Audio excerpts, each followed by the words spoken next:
కీర్తనల గ్రంథము 16వ అధ్యాయము. దావీదు రసిక కావ్యము. దేవా, నీ శరణుజొచ్చి ఉన్నాను, నన్ను కాపాడుము.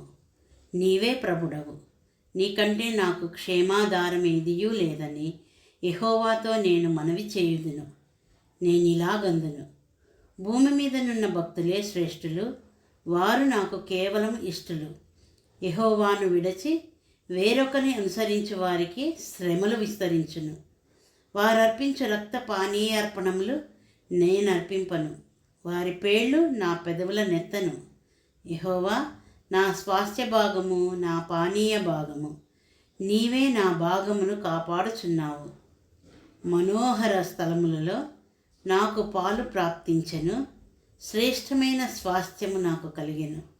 నాకు ఆలోచనకర్త అయిన యెహోవాను స్తుతించెదను. రాత్రి గడియలలో నా అంతరింద్రియము నాకు బోధించుచున్నది. సదాకాలము యెహోవా యందు నా గురి నిలుపుచున్నాను. ఆయన నా కుడి పార్శ్వమందు ఉన్నాడు గనుక నేను కదల్చబడను. అందువలన నా హృదయము సంతోషించుచున్నది, నా ఆత్మ హర్షించుచున్నది, నా శరీరము కూడా సురక్షితముగా నివసించుచున్నది.